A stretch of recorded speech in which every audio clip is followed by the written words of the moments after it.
16 फरवरी 1997 को जब हाफिज मोहम्मद अख्तर अशरफी के घर जब एक नन्हे से बच्चे की रोने की किलकारी उठी तो वो सुनकर उनकी खुशियों का ठिकाना न था।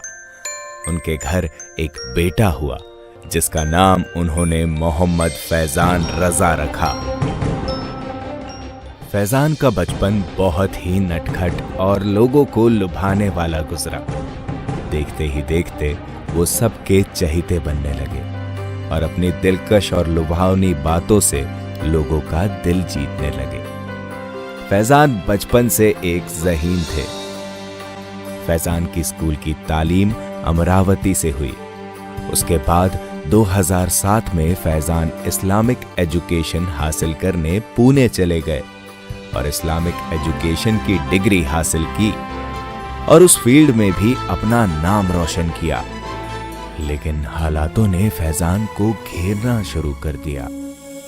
इनकी फाइनेंशियल कंडीशन उस वक्त काफी खराब थी, इसलिए फैजान ने बहुत ही कम उम्र में कुछ करने का फैसला किया और 2011 में घर वालों की मदद से एक छोटी सी मोबाइल शॉप की शुरुआत की। मोबाइल से जुड़े सभी काम करने लगे, जैसे सिम कार्ड्स बेचना, रिचार्ज वगैरह।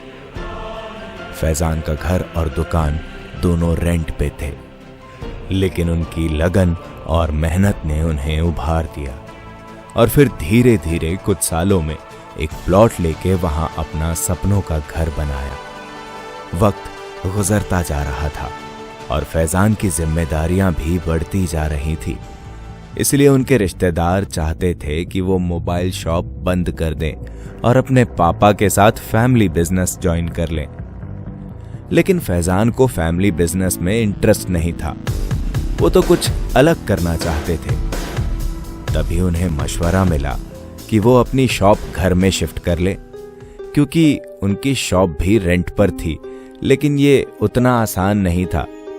नया घर जिस एरिया में था वहां ज्यादा पॉपुलेशन नहीं थी, इसलिए वो वहां शॉप शिफ्ट नहीं करना चाहते थे। मगर एक दिन फैजान को ख्याल आया कि उनकी अम्मी घर पर अकेली रहेगी और वहां पॉपुलेशन भी नहीं है। इस वजह से उन्होंने दुकान शिफ्ट करने का फैसला लिया, लेकिन इलाके में आबादी न होने की वजह से दुकान चल नहीं रही थी और उन्हें महसूस हुआ कि आबादी बढ़ भी जाए तो हर चीज आज ऑनलाइन हो जाने की वजह से ग्राहक दुकान तक नहीं आएगा। एक रात जब वो अपने सपनों को पूरा करने की चाह में हर रोज की तरह खुद से बातें करने में लगे थे, तो उन्हें ख्याल आया कि क्यों ना एक ऑनलाइन एप्लीकेशन बनाया जाए और लोगों को ऑनलाइन फैसिलिटीज दी जाए। और फिर फैजान चल पड़े एक नए सफर पर, जो देखने में आसान था लेकिन बहुत ज्यादा मुश्किल था। फैजान ने जितनी भी सेविंग्स की, जो भी जमा किया था, वो सब अपने न्यू प्रोजेक्ट में लगा दिया और एफपे नाम से एक ऐप बनाया जिससे लोग अपने मोबाइल में रिचार्ज कर सकते हैं। लेकिन फैजान के लिए नई नई चुनौतियां इंतजार कर रही थी। कुछ दिन ऐप चलने के बाद ऐप से रिचार्ज होना बंद हो गए, क्योंकि ऐप बनाने वाली कंपनी ने फैजान के साथ फ्रॉड कर लिया था। अब फैजान वहां खड़े थे जहां से सब कुछ शुरू किया था, लेकिन अपने जिद्दी अंदाज और ज़हीन दिमाग की बदौलत वो ना डरे ना अपने कदमों को रोका। फैजान ने सब कुछ दोबारा शुरू किया और अपनी बेतहाशा मेहनत से ऐप डेवलपिंग टेक्नोलॉजी की स्टडी की, खूब रिसर्च की और अपनी बड़ी मम्मी से पैसे उधार लेके in house development team hire की और दोबारा ऐप बनवाया। लेकिन इस बार उन्हें पता था जो उन्होंने अपनी पिछली गलतियों से सीखा था, इसलिए ऐप का सारा एक्सेस अपने पास रखा। फैजान अब रफ्तार से चल पड़े थे कि अचानक कोविड-19 ने दस्तक दी और इसी वजह से ऐप की ग्राउंड लेवल पे मार्केटिंग नहीं हो पाई। लेकिन लॉकडाउन की सिचुएशन को देखते हुए फैजान ने अपने ऐप में एक एक्स्ट्रा फीचर ऐड करवाया, जिससे आधार कार्ड के जरिए बैंक अकाउंट से पैसे निकाले जा सकते हैं। क्योंकि लोग मजबूरी में एक्स्ट्रा चार्ज देकर बैंक से पैसे विड्रॉल कर रहे थे। लोगों की परेशानी को देखते हुए फैजान ने अपनी शॉप में फ्री विड्रॉल सर्विस शुरू की ताकि लोगों की मदद हो सके। जब ये बात लोगों तक पहुंची तो फैजान की दुकान के बाहर सुबह 8 बजे से विड्रॉल करने वालों की लाइन लग जाती थी। कोविड के हालात बहुत ज्यादा बढ़ जाने की वजह से बाहर रहने वाले रिलेटिव्स ने फैजान के घर वालों को कहा कि शॉप बंद कर दो और लोगों से भी कह दिया कि अब यहाँ विड्रॉल सर्विस बंद कर दी गई है। मगर दूसरे दिन भी हर रोज की तरह शॉप के बाहर विड्रॉल के लिए लोगों की भीड़ जमा थी, जिसमें कुछ हैंडीकैप और बुजुर्ग भी थे जो काफी देर से शॉप खुलने का इंतजार कर रहे थे। जब फैजान की मम्मी ने ये सब देखा तो उनसे रहा नहीं गया। उन्होंने कहा, बेटा शॉप खोलो और इन सब का विड्रॉल निकाल दो।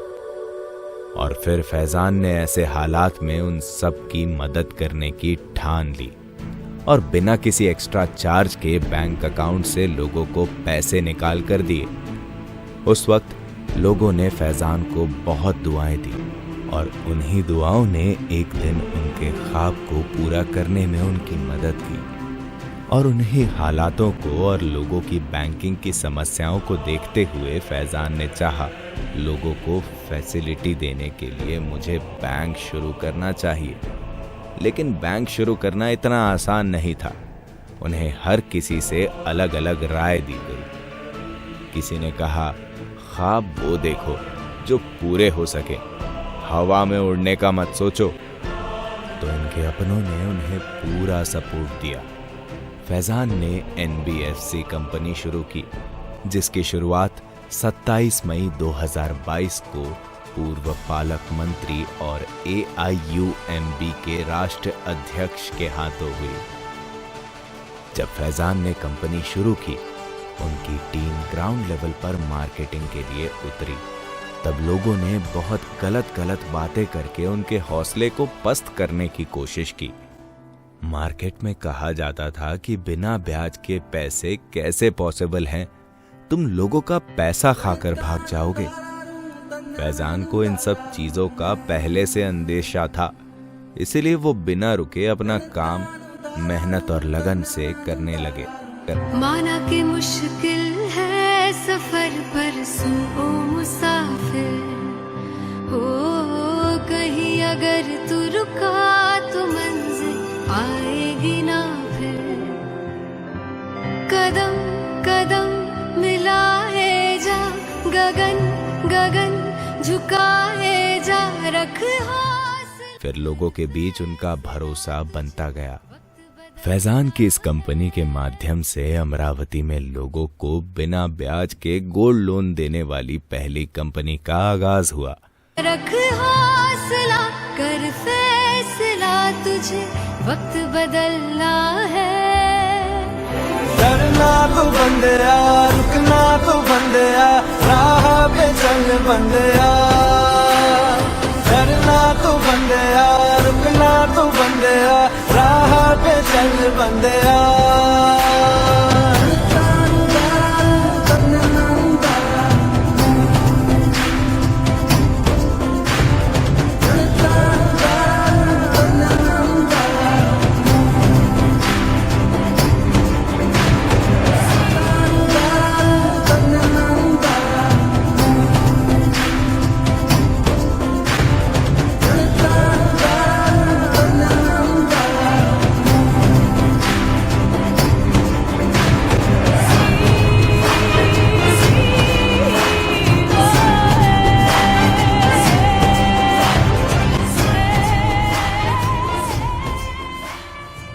आज तक इस कंपनी ने कई लोगों को बिना ब्याज के गोल्ड लोन देकर सहायता की। आज इस निधि लिमिटेड में 1100 से ज्यादा अकाउंट है और उनके पहले ऐप F-Pay पर 5 लाख से ज्यादा यूजर्स हैं और 3000 से ज्यादा रिटेलर्स इस ऐप से काम कर रहे हैं। उनकी इस NBFC कंपनी जो बिना ब्याज के काम कर रही है, उसका पूरा खर्च एफपे कम्युनिकेशन उठाती है और इस कंपनी के लिए उन्हें 2022 में icon of Asia young director of the year में सम्मानित किया गया और 2023 में best fintech startup of the year का अवार्ड अभिनेता सोनू सूद के हाथों मिला। आज फैजान के नाम 2 कंपनी रजिस्टर्ड हैं, एफपे कम्युनिकेशन प्राइवेट लिमिटेड और एफपे मल्टीपर्पस कूपनिधि लिमिटेड। फैजान का मिशन है 2027 तक फैजान पूरे इंडिया में 50 से ज्यादा ब्रांच ओपन करके इंटरेस्ट फ्री सर्विस प्रोवाइड करें और जरूरतमंदों तक इसका लाभ पहुंचाएं। फैजान इन सब के लिए अपने माँ बाप का और उन लोगों का जिन्होंने उस वक्त उनकी मदद की, उनका शुक्रगुजार है। फैजान की लगन और लगातार प्रयासों से उन्होंने ये साबित कर दिया कि इंसान जिंदगी में वो सब कुछ पा सकता है जिसकी शुरुआत एक ख्वाब से होती है, बशर्ते आप बिना परवाह आगे बढ़ते रहें। कहते थे लोग जो